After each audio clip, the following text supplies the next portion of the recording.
Après un mois de grève, les étudiants de l'École nationale des eaux et forêts, eux, ont repris le chemin des classes. Pour ce faire, le ministre en charge des forêts, Nelson Messon, s'est rendu sur le site en vue de discuter, de s'entretenir avec l'ensemble de ces étudiants autour du bon fonctionnement de cet établissement d'enseignement supérieur. Nous faisons le point avec Jean-Augustin Ndiengui, Jean-Pierre Moussouani.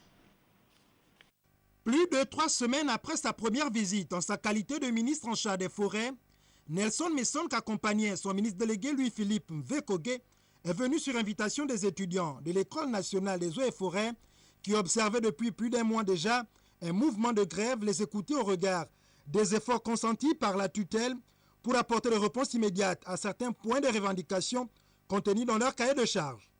En effet, Excellence, Monsieur le ministre, en entendant la connexion prochaine à la SEG, le groupe électrogène tourne 24 heures, 22 heures par 24.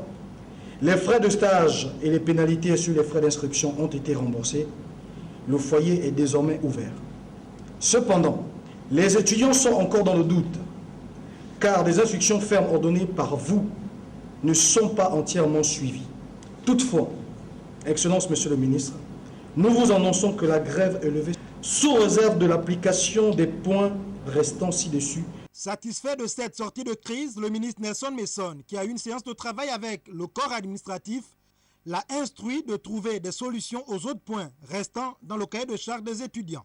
Nous sommes satisfaits de ce que les étudiants reprennent les cours. Le plus important, ce n'est pas toujours de dire nous n'avons pas de moyens.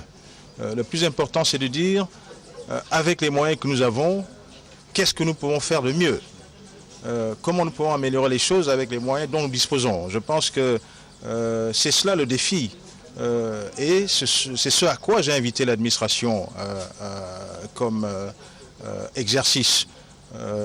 Et j'attends qu'il me fasse rapport, qu'il m'apporte les solutions novatrices qu'on peut commencer à mettre en œuvre, non seulement pour améliorer les conditions de vie et de travail, mais aussi dans le cadre du vaste mouvement de réforme auquel l'école est appelée à entrer. La grève ne doit désormais qu'être un vieux souvenir.